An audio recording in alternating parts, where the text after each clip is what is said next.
Okay. I can't see the numbers on the bottom of my screen because I'm screen sharing, but I presume people are coming into the room now. So welcome everybody to the June session of the Neurodiversity Masterclass series run here in UCD along with colleagues in ADHD Ireland. I have Ken Kilbride with me here this evening, and our other partners that you can see down on the screen there, listed on the PowerPoint.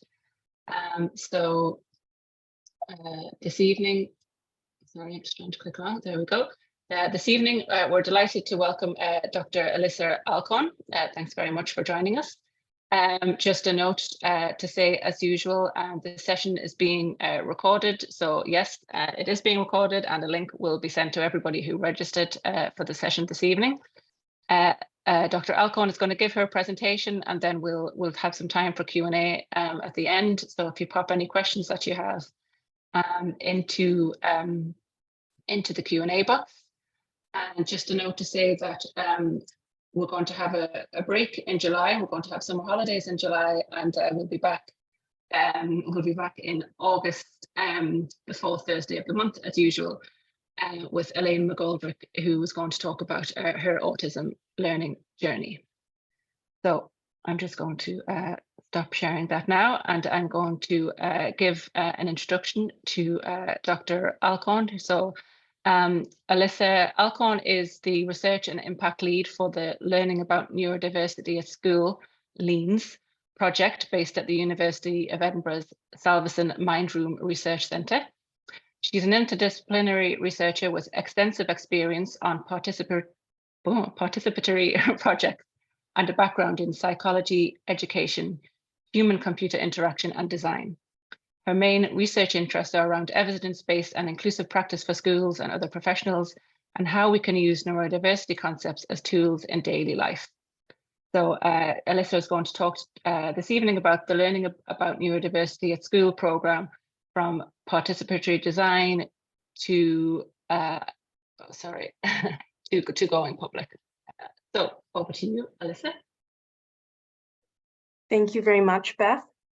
I'd forgotten that I'd given you all that background information, but it means I don't have to say it in my slides, so that's great. Okay, how are we doing? Can you see those slides all right there? Great. So thank you very much for welcoming me today. And again, I'm Dr. Alyssa Alcorn from the University of Edinburgh. And today is all about the Learning About Neurodiversity at School, or LEANS program.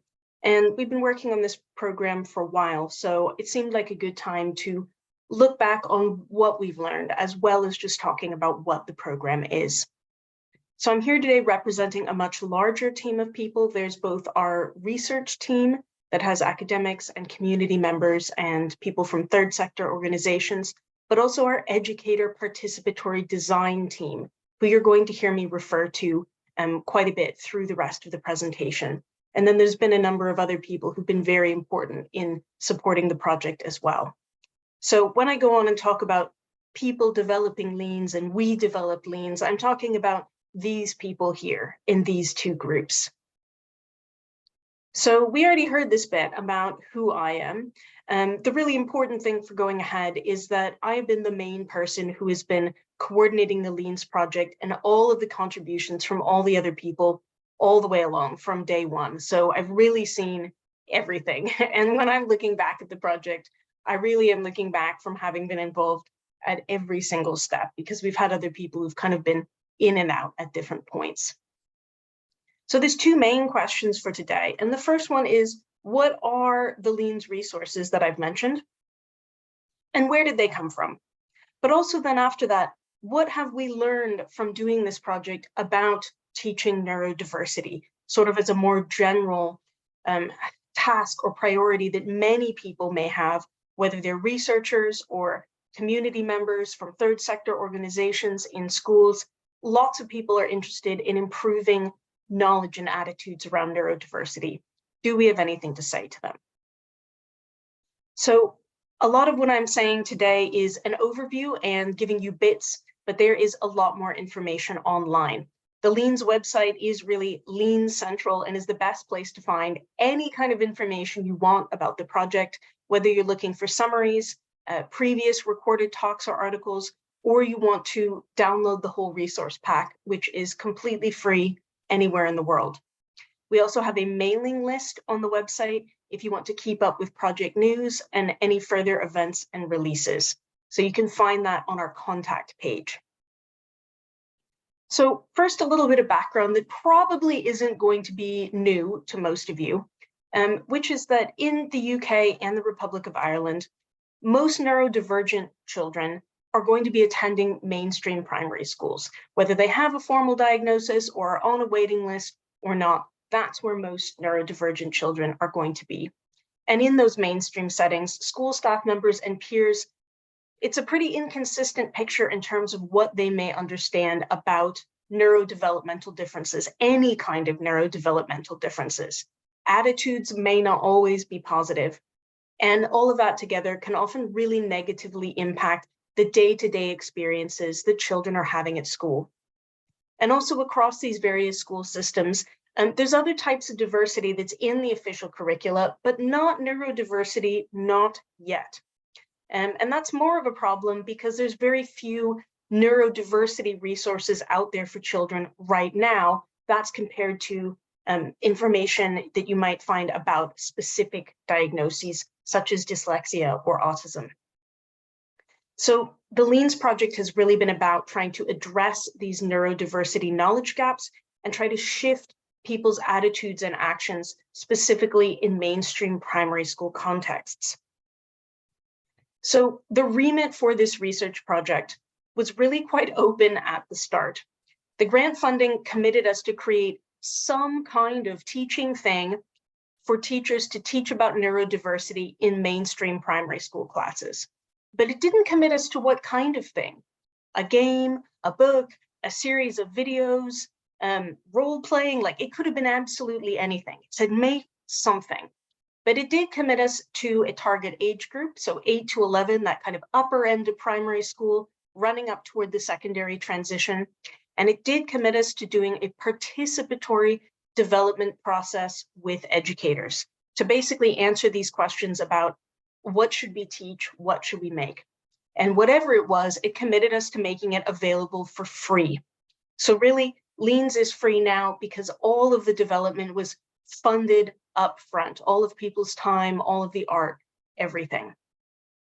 And this is quite unusual to have this type of open funding and was really made possible by an unusual funding source linked to an original charitable donation that helped set up our host research center. So I mentioned that there was a lot of questions that our researcher and educator design team needed to answer in order to make LEANS. And the biggest one is, if we didn't have existing curricula or existing models, what would it actually mean to teach about neurodiversity at school, this thing we were supposed to do? And then how should we even define neurodiversity for children? That wasn't in the grant. That was the decision we needed to make. Also, what kind of stuff are we going to make? In what format? As I mentioned, it could have been really anything, a comic book, a board game, a mix of all kinds of things. We just didn't know. So that was a lot of decisions right there. And then also, what would teachers need to know, especially given that this is likely to be a new topic for many people? What do we need to tell teachers? How should we get them that information? So, not a small task here for us to embark on. And just to give you an overview of the whole thing, this is a very simplified list of project phases here. In reality, it was much, much messier, lots of overlap, also including work with our artist and graphic designer and others. But very, very broadly, we started with an initial planning phase, recruiting our educator design team members, what I think of as designing the design phase in terms of what questions that we would need to answer, in what order, how we were going to go about that. The main design phase itself was a number of cycles, trying to generate content ideas and talk about concepts over 2020. And from there, we moved into turning those initial notes and plans into fleshed out instructions of the type that a teacher might be able to use to deliver a lesson in class. In parallel, we were doing a series of consultation studies. PhD student Risha Zahir led several of these studies for us, so thank you very much, Risha. And the results of those studies, looking at key definitions and plans, that was continuing to feed into the development as well. So that development went on until summer 2021, when the first complete alpha version then went to schools for an evaluation study that I'll talk a little bit about today. There was quite a bit of revision that needed to happen following the evaluation study. Kids especially were quite honest in some of their feedback, which did at least make it pretty easy to act on. So we were doing those revisions and also turning all of these Word documents into beautifully laid out, graphically designed outputs. And that brings us all the way up to releasing LEANS version 1 for the first time last June. And maybe some of you attended our online launch event. If not, we do have a recording of that that's linked from the project website. Since then, we've really been in this impact and dissemination period. And we're very, very lucky that we've been able to secure additional funding to really support the project, to support me to keep going around, giving talks, working with educators, and trying to increase the profile of LEANS and increase sort of the uptake of this and of neurodiversity teaching in general. We're really now in kind of a transition period to post-funding, kind of long-term maintenance and how things will work on the project and how support for users will work once there's no longer active staff time on the project. So do stay tuned about that, and there'll be more announcements going out through our mailing list.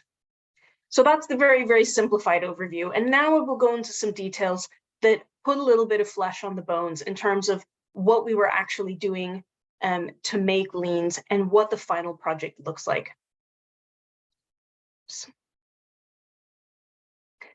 And throughout all of these stages, we really stuck to a maximum of doing one thing well, because all of us on the team encountered many, many, many possibilities and decisions at every possible stage, and often quite a lot of pressure to try to expand out what we were doing, with people saying, but what about secondary schools? There's an obvious need there too. And there really is.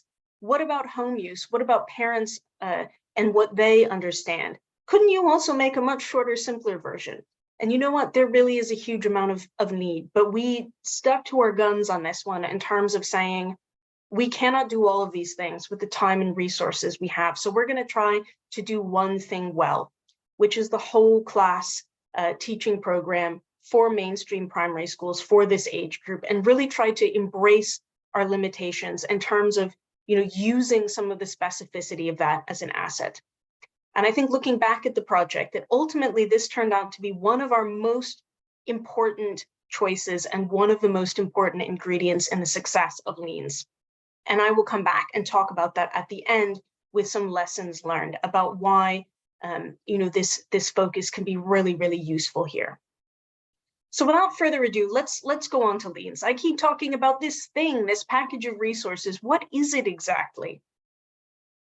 So the quick introduction is that LEANS is a package of resources, and it intends to introduce neurodiversity concepts to mainstream primary classes in a way that's accessible and engaging and age appropriate. And the word introduce is important here because no one resource can say everything about neurodiversity and about neurodivergent experiences, especially given the compressed classroom time and children's attention spans. So we really are trying to introduce this topic and set teachers and classes up to expand and take it further sort of elsewhere in their curriculum. The entire resource is free to end users. It is available for download right now, anywhere in the world. There is no trick here. You can go get it right now if you want. Our target age group is 8 to 11 years. And this is a whole class teacher delivered program. And I've highlighted whole class here so that I wouldn't forget to stress how central and how important this is. Because as you may be familiar with, there's lots of programs for neurodivergent children, especially those with formal diagnoses, that are often very focused on individuals. They may be pulling them out of class, they may be talking about specific diagnoses. But for us, making LEANS whole class was vitally important because we think what everyone in the classroom knows and believes and chooses to do every day is vitally, vitally important for the type of experience that children are having in the classroom. We also know that, by definition, neurodivergent children are going to be a minority. So it's also really important, we think, to talk to the larger neurotypical group of children and make sure that they are getting this information too, and having opportunities to reflect that they themselves are part of the neurodiversity present in the class group, and that their actions also matter here. Teacher delivered is also important because the teacher is there with the children every day, is one of the adults who knows them best. And having the teacher be the one to deliver LEANS helps really reinforce the message that neurodiversity isn't something that arrived from somewhere else and will go away at the end of the lessons, but it's part of everyday business as usual in the classroom. It's about here and about now and about us. And having this trusted adult giving that message is really important, and also means that that person is there as children continue to make sense of this information and make connections over a longer period of time. So I mentioned earlier that neurodiversity is not yet officially in the curriculum anywhere in the UK or the Republic of Ireland, but it does have some links to existing topics and priorities when you start digging. For example, it does quite clearly relate to other diversity topics and to inclusion priorities schools are likely to have already. Connects to well-being and health and safety, but also to topics like citizenship and human rights. So I've mentioned that we introduce neurodiversity, and this is really a moving target here in terms of this topic. So I think it's worth saying a few words about how we've defined it in LEANS to reach primary school children. And children see this definition. Neurodiversity means that we are all different in how we think, feel, and learn because our brains process information differently. Neurodiversity includes everyone because everyone has a brain. So obviously the phrase processing information is doing a lot of work here. And that's something that we unpack quite a bit over the resource pack, coming back to different types of information that we might be processing at different times to help bring home the message that this is a lot of what's happening for us all the time. We're constantly processing information. There's no holiday from this, which is why neurodivergence, for example, can have such pervasive effects on our everyday life experiences. We also really clearly situate neurodiversity in relation to other types of diversity that children may already do in school. So the big picture goal of LEANS is to try to create positive changes at school, change the school experiences people are having every day. So after they've gone through the program, we want pupils and teachers to change what they know, have more knowledge of these new concepts for them. We also want to change what they think. We want to facilitate more positive attitudes toward neurodiversity and neurodivergent people. But finally, we also want to change what they do to increase positive, inclusive actions in the school community, starting at a really small, everyday sort of micro decision-making level. For example, if I ask someone else a question and it's taking them quite a while to process my verbal language and maybe plan and say their response, do I wait for that person? How do I wait for that person? Am I there going, oh, and rolling my eyes? Or am I, waiting in a much friendlier way because I think it's okay that that person may take a longer time. I may expect that there will be differences between people out this. And that kind of change, whether I'm going to wait for someone who needs more processing time, is obviously a free change. But how many times a day is there an opportunity to make that change? And all those little changes can really add up. So those are the big know, think, and do goals for the LEANS program.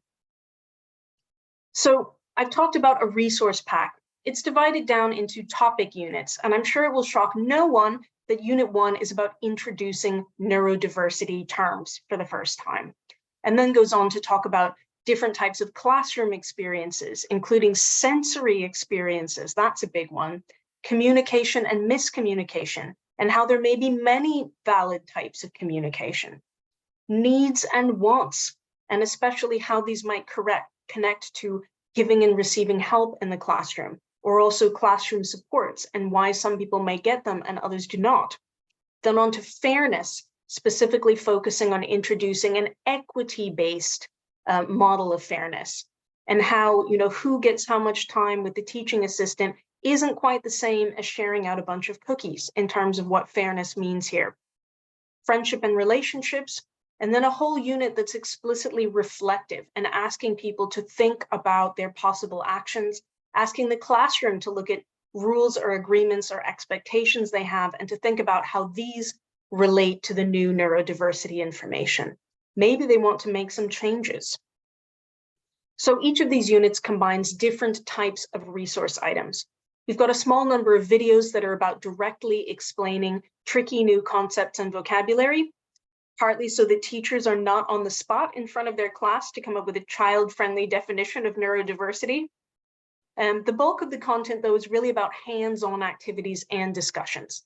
This is about making these new concepts and vocabulary terms concrete and real. You can see in your own class that there's a lot of variability there, that people have differences and also some really important similarities. And then there's usually some discussion after all the hands-on part, mediated by the teacher to help people kind of work through the implications and be connecting them back to those bigger ideas. We also have a story component that I'll talk about a little more later.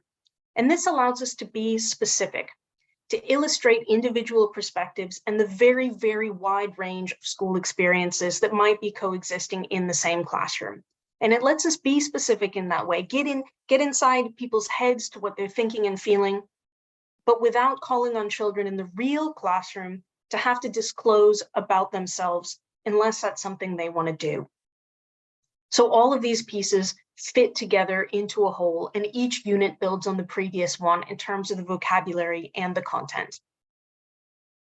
So in 2021, LEANS went to school for the first time.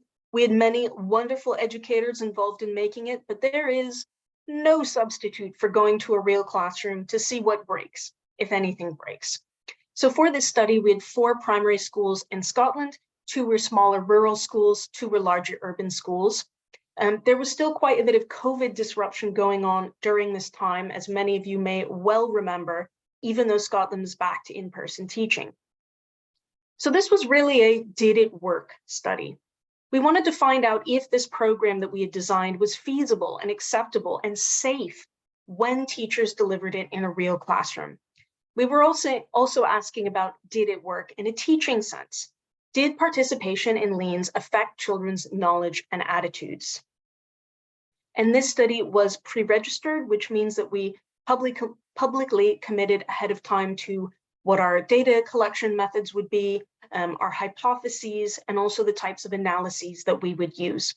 So you can find this online on the OSF website, or it's linked from the LEANS website if you're interested. So we had 7 classrooms where the teacher delivered the LEANS program to their whole class, and that finished the program. So that was about 140 children exposed in total. We started with some pre-test quizzes before the class did LEANS together, and then we had some post-test quizzes and also some qualitative data collection. So we used something called opt-in recruitment. That meant that while everyone in the class did LEANS, families had to opt in order for the researchers to see any data about their child and to see their child's quizzes.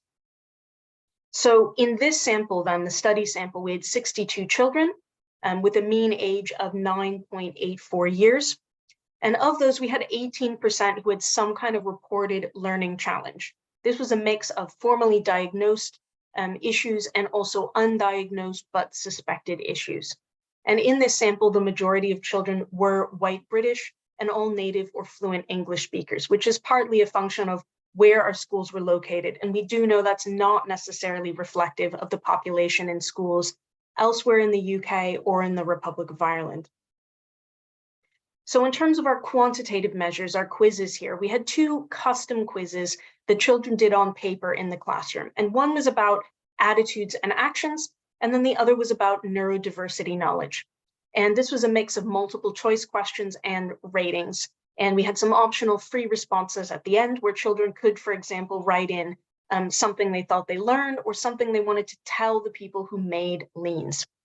So in terms of attitudes and actions, an example type of question that children might have seen is one that gave a very simple school scenario and asked them which course of action they thought would be best. For example, you see someone near you in class who looks like they need help. What do you think is the best thing to do? And might offer options like, I would tell the teacher, I would ignore them, I would do it for them, I would ask if they wanted help, or I don't know. And I've given this example question because this is the one where we saw the single biggest change from before and after. There was a lot of ignoring or telling the teacher at the beginning, and almost universal vote at the end for saying, I would ask that person if they wanted my help. So in terms of the headline quantitative results overall, with these attitudes and actions, we saw the mean multiple choice score increase significantly from the pre-test to the post-test. What that meant is that children were endorsing more attitudes and actions that were aligned with the LEANS curriculum. So we'd like to think that those are more accepting attitudes and actions. We had a neurodiversity definition target item, we called it, basically asking children to choose the best definition of neurodiversity in a question. And we found that at post-test, the percentage of children who could choose the correct definition tripled compared to the start of the study, which is a great increase there. In terms of the neurodiversity knowledge questionnaire, this was a post-test only because we thought children were so unlikely to know this specialized terminology at pre-test. So we just had that one time point, and rather than comparing two children's scores, we were comparing to chance level. And here the average score was significantly different than chance level. So none of these scores are at ceiling level. It suggests that there's still room for improvement at the end of LEANS.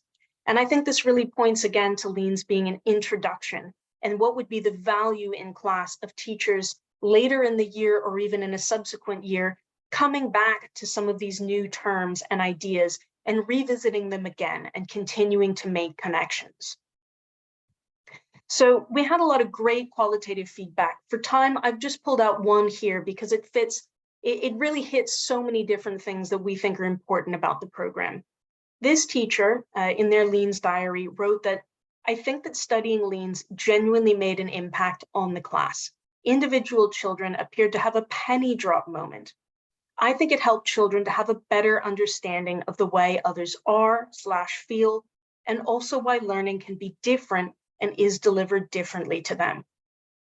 I think that's really lovely. And right there in that one section, we've really hit so many things that are part of the core goals of LEANS, improving understanding, but also improving, interpersonal kind of understanding and acceptance in the class, that it can be okay for learning to be delivered differently.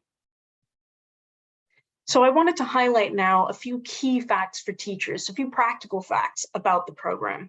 And perhaps the most important one that sometimes worries people a bit is you do not need to be a neurodiversity expert already in order to deliver LEANS.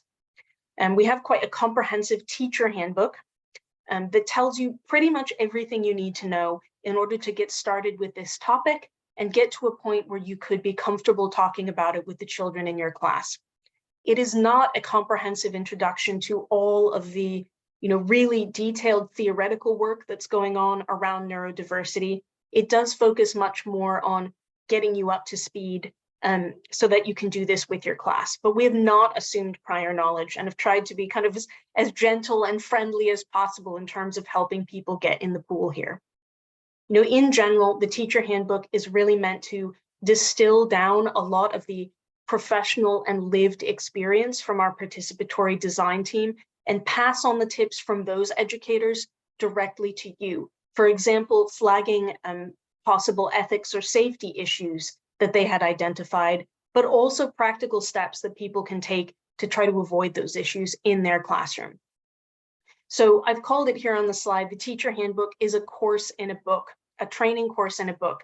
There's nothing you need to pay for or sign up to in order to go ahead and deliver LEANS in your class. It is that individual preparation. I've heard a great idea from a couple of schools which suggested almost like a LEANS book club where a couple of teachers might get together to work through the teacher handbook and get ready to deliver the program, which I think is a great idea. In terms of the time requirement for LEANS, our best estimate right now is that you might spend 1 to 2 hours a week spread out over one school term of around 12 to 13 weeks, or even spread out over a longer period of a year. So that's an estimate of about 15 to 19 hours total, depending on whether or not you want to do the optional stuff. So while all the LEANS materials are free, it is a time investment to deliver it. And it is intended to be delivered as a program, both because we think this is quite a complex and sensitive topic, and because each piece dovetails with all the other pieces and the content builds over time there. So the teacher handbook also talks about a self-evaluation section with some questions that might help you decide whether or not LEANS is going to be a good fit for your setting. So as I've said several times, LEANS is available right now. We've had a great uptake from around the world so far, with over 4,800 downloads from 66 countries, which isn't bad for something we mostly made over lockdown. We've also, working with our charity partner, the Salveson Mindroom Center, released free companion resources for parents and carers to help them understand more about this program and what neurodiversity is generally. I'm also very happy to report that there is support available for delivering LEANS, for deciding if it's right for your school, and that is through our team of LEANS champions, who are volunteer educator experts in the UK and in Ireland. You can find out information about the companion resources and the champions on the LEANS website. All that stuff is free. We also recently, at the start of May, announced that LEANS content now can be licensed for translation into other languages or cultural adaptation. So all of the documentation for that and an explanation of the process that you would go to try to license it, all of that is also on the website. As I mentioned at the very beginning, though I know some of you have come in since then, right now we're really transitioning into a long-term maintenance phase for LEANS, rather than continuing to put out new pieces of content, to make sure that we can continue to support what's already out there after the end of funded staff time. So now at this point in the project, as we're at this kind of transition point, I wanted to reflect a bit and also look outward to other projects that might be interested in neurodiversity teaching resources for any kind of context and any kind of age group, whether that's early years or further education colleges or workplace training. Is there stuff that we've learned from LEANS that might help other people with neurodiversity teaching projects and tools? So I wanted to go back to this question that our team was asking ourselves at the very beginning of the process. What does it mean to teach about neurodiversity? How do we teach neurodiversity? And I think at the end of the process now, I've concluded that maybe that's not the right question to ask, especially if our goal in trying to teach about neurodiversity is to create some kind of change in people's attitudes or actions or policy or whatever. So that's really quite a general question, teach about neurodiversity. And I think it assumes that there would be a generalizable answer. And I don't think there is a generalizable answer in that way. All hope is not lost. I'll unpack a little bit more of what I think this means and what I think that we can use out of LEANS. So first, just going back to the concept of neurodiversity. I think we probably all know that neurodiversity is about variation that is present in a group of people. And when we're giving a general explanation of neurodiversity, we often talk about these people quite generally. Maybe we mean all of humanity or all of a population in a certain country. But when it comes to designing some kind of teaching tool, we're probably not talking about all of the human population. We need to know a little bit more about this group. Like, who are these people? Where in time and space are they? What kind of activities are they engaged in? What are their values? What do they expect of one another? We need to know a bit more. And also, who's doing the learning and who's doing the teaching? Who's doing the research or trying to make the tool? So really, neurodiversity, what it means, what it is going to have very different impacts and implications for different groups of people and different contexts. And then if we're trying to teach about it, trying to explain to others, those explanations may need to be quite different too, depending on our audience and the people who are involved in making all of these decisions. So I would say a big thing we learned from LEANS is that to be meaningful, I think we need to talk about teaching neurodiversity in a specific context and to a specific audience, rather than talking about this as quite a general or abstract problem. And this is not just true of LEANS. I really think this is going to be true of all answers to this, what are we teaching, how are we teaching question, that the answers will be local and contextual and linked to particular settings and cultural contexts and groups of people. I'm going to keep going and unpacking this a bit more here, don't worry. So if we start with this idea here, if we say, okay, well, all answers to the what does it mean to teach neurodiversity question are going to be local and contextual. They're going to be about specific groups of specific diverse groups of people, specific types of learners. Well, how does that get to grips with what we should actually teach? What are the lessons followed from this starting point? And I would say the natural next questions here are to say, well, what are the implications of neurodiversity in this context that we're talking about? What do we need to talk about or teach about in order to illustrate those implications? And in terms of the context of LEANS, a lot of the implications are often things like this. That's not fair, you're doing it wrong. How come he gets to do that and I don't? It's your fault, you're not listening. We often have quite a bit of everyday friction in the classroom that is often how the presence of neurodevelopmental and information processing difference plays out in practice when you're about 9 years old. So during the design phase, some of these common points of friction, especially the it's not fair, how come he gets to do that stuff, it came up again and again as we talked about different topics.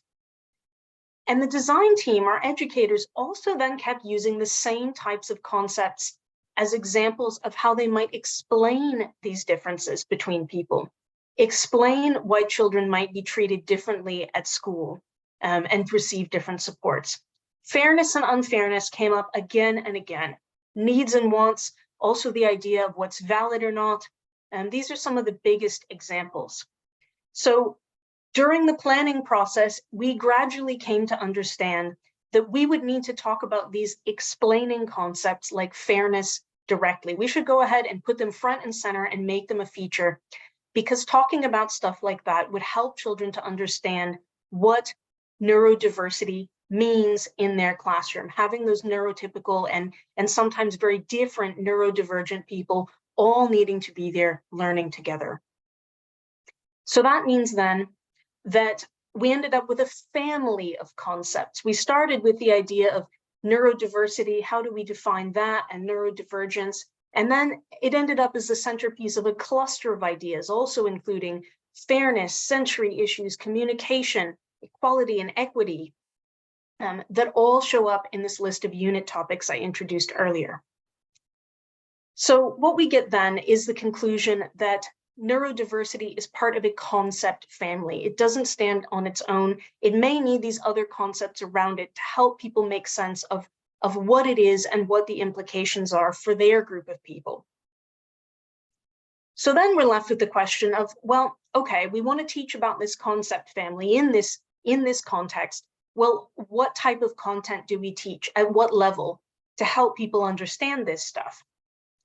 And I would say we're likely to have the goal here where we don't just want to teach definitions, but we want to teach what neurodiversity and neurodivergence and the concepts actually mean for people's lives. So we come to this other important lesson where there's a need to balance the general conceptual kind of definition type information with specific experiential information. What's it like to be neurodivergent in the classroom when you're 9, or neurotypical, or have a different type of neurodivergence? So we've got to have this dialogue between the general concept information and more specific examples that are tied to experience. And that will help illuminate all the things in our family of concepts. And this is a place where our original context that we've decided on, our audience of learners, helps us determine what that experiential content may need to be. It's going to depend on our context and our audience. So in terms of LEANS, the big way that we try to connect the conceptual content and the experiential content is storytelling about a fictional class. And this is an idea that came up fairly late in the design process, and it happened like this, is I was really struggling to come up with some kind of activity around fairness. We had loads of facts, we had loads of examples, kind of in a big pile. And one day I went, what if we make it a story? What if we hear from a fictional class, they're walking through, they're encountering these concepts. It might tie it all together a bit more and give it more continuity, rather than being lots of examples all over the place. And a colleague said, yes, yes, let's use that narrative structure. And we gave it a try, and it was quite popular. So we kept going with that and expanded it all across LEANS. We're going to follow the same class all the way along and use that consistently as our strategy to be taking conceptual level information about neurodiversity and making it concrete, casting it in terms of very specific daily life experiences for mainstream primary school classrooms.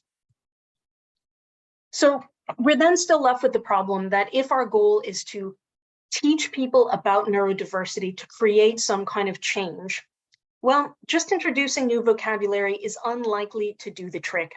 We may need to do more. We may need to help people identify actions that would be relevant to create that change that we want. So this starts, putting lots more arrows on the map and connecting everything together. Is our context and our family of concepts can help us determine what change we might be seeking and why. What actions might it be meaningful for this audience to take? And also link that to our experiential information. And underlying all of these things is lived experience. I cannot stress this enough.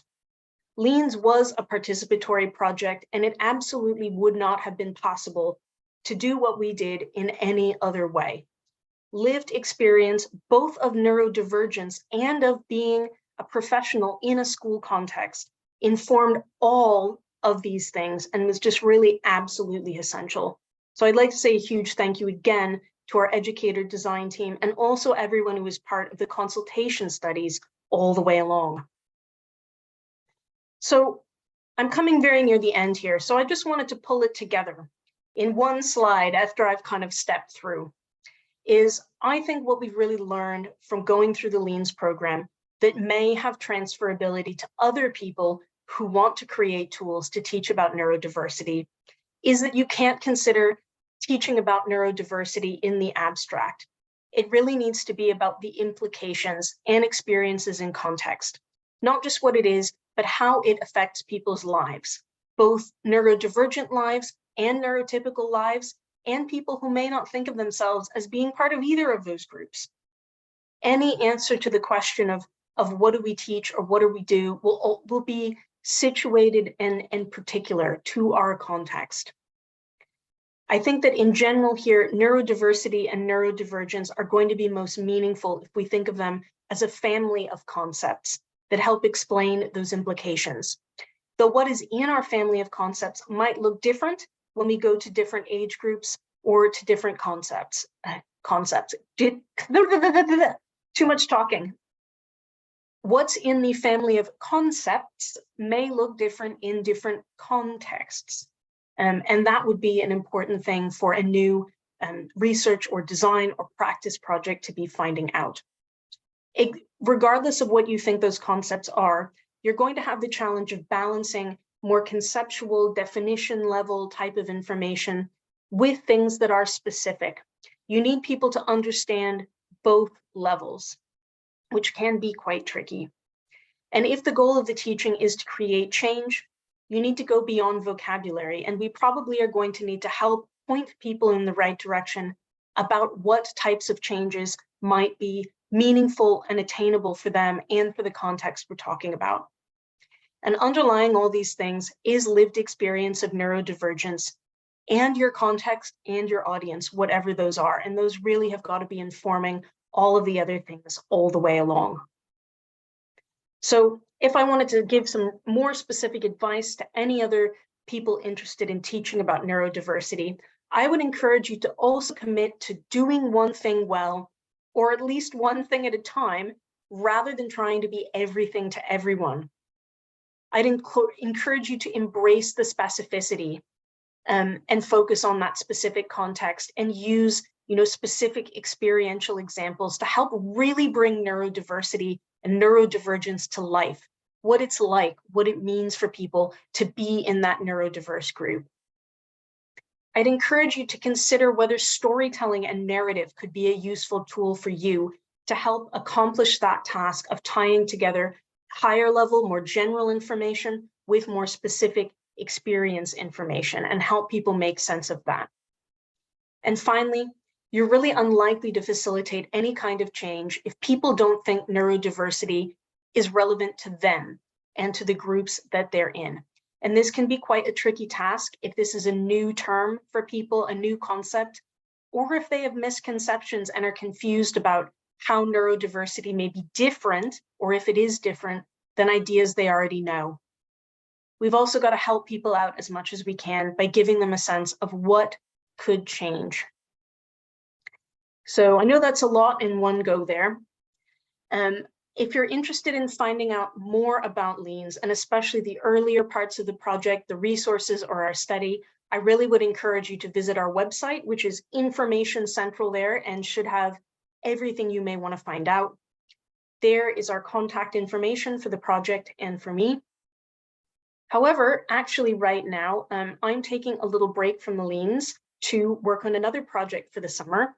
It's very new and we've tentatively called it Belonging at School, based over at Cambridge.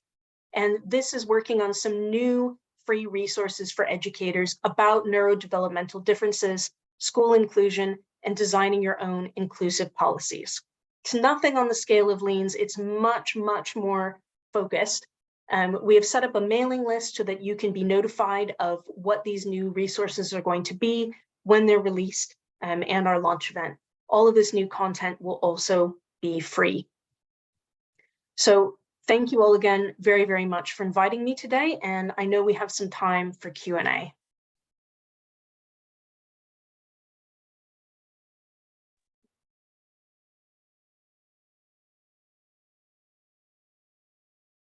Well, thanks for that. That was a very really interesting, and I particularly really liked the way you presented. It was lovely and clear, and we all got the idea of what you were talking about. We'll start off the very simple, easy questions first. What does LEANS stand for? Okay. I think someone might have missed the first few minutes. LEANS stands for Learning About Neurodiversity at School, which is a pretty good summary of what the whole thing is about there. Learning about neurodiversity at school. So then just a second question, is LEANS neurodiversity affirming?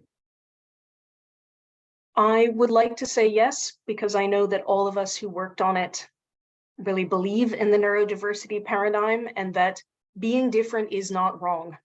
And we have worked very hard to try to explain in a child-friendly way that being different can sometimes be very challenging for people, can even be disabling in their everyday environments, but that it is not wrong. There is not only one valid way to be or to do things.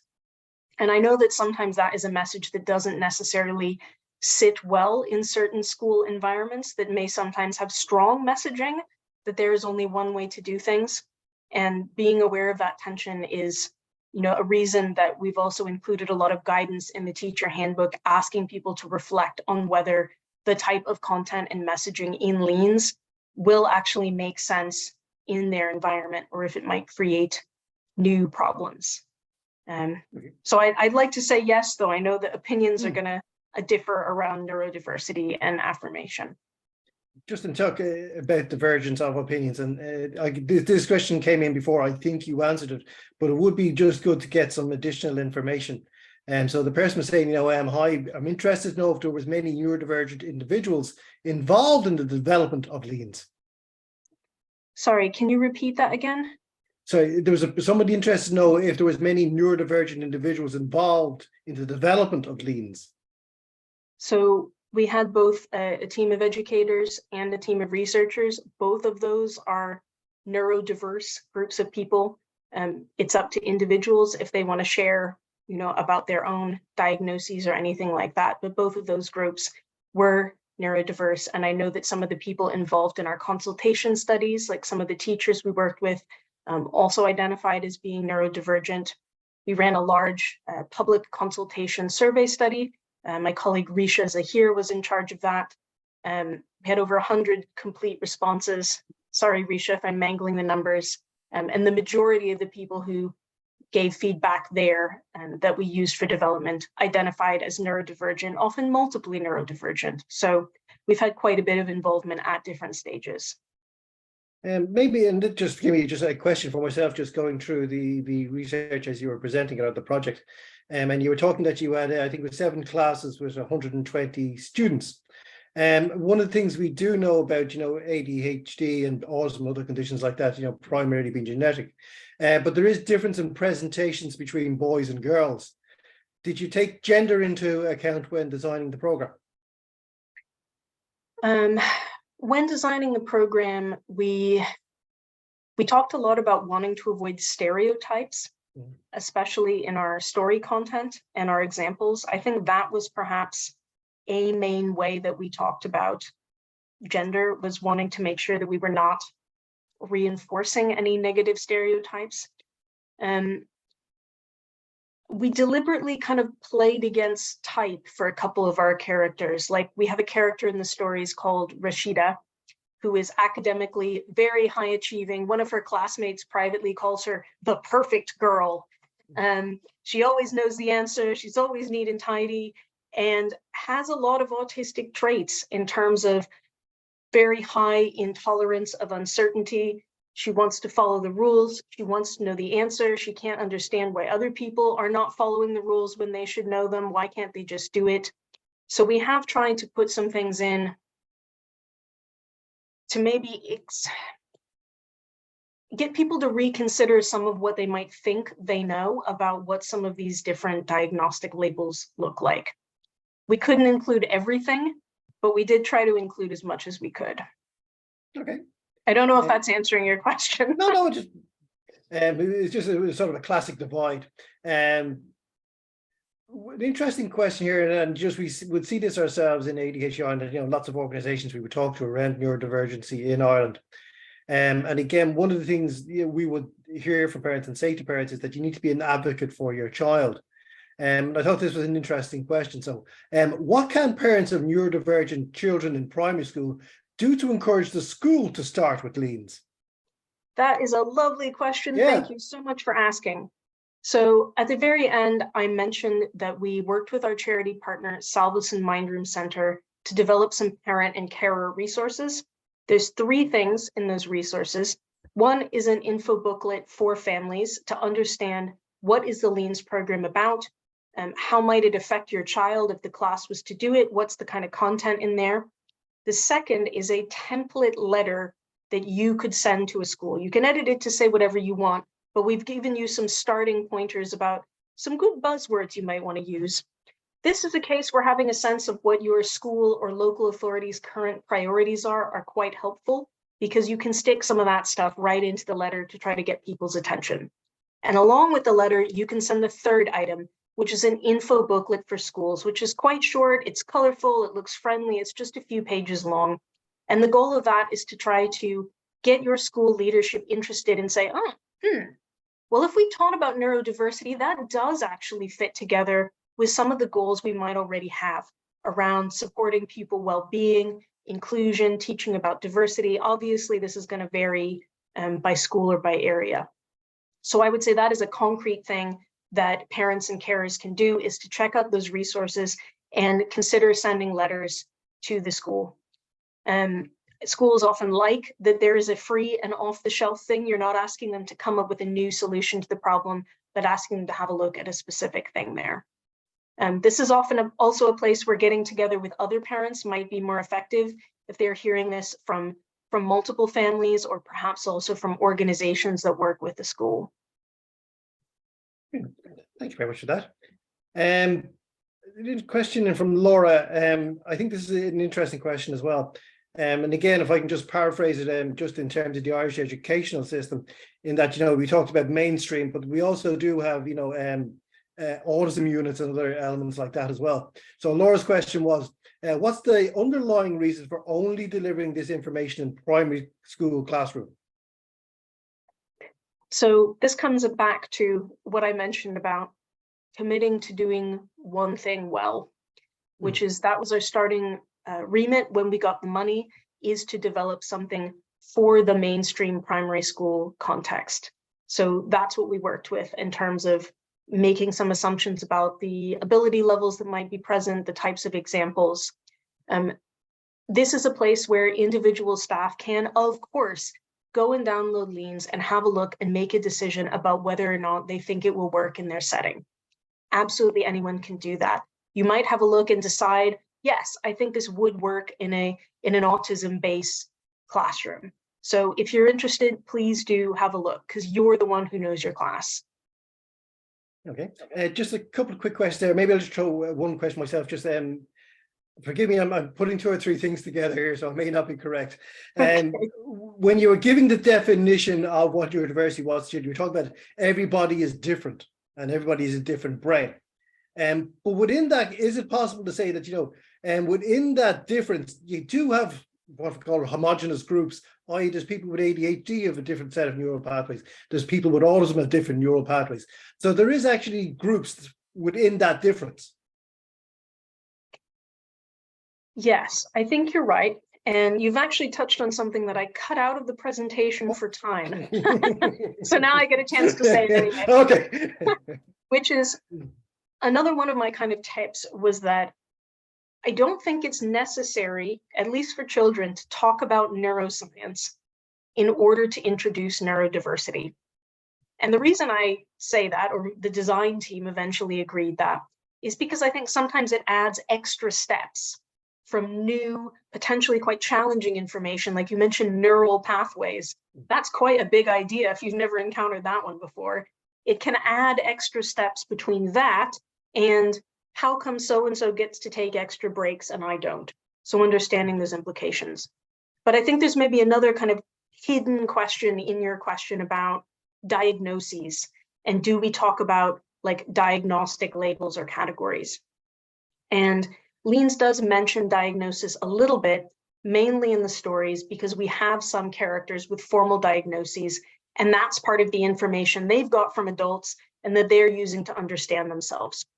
But there aren't any parts of LEANS that go one at a time and talk specifically about categories or labels of neurodivergence, like what is ADHD or what is autism or what is Tourette's. And one reason we decided not to do that is because there are some other materials already out there for teachers and for pupils that do talk about specific diagnoses. So I think that's a good opportunity if teachers want to build on what's in LEANS to look at some of those other books or videos or materials and go into specific diagnoses if they want to. I think that could be a great extension to the program. Okay, well, thank you. At this point, I'll hand back to Beth.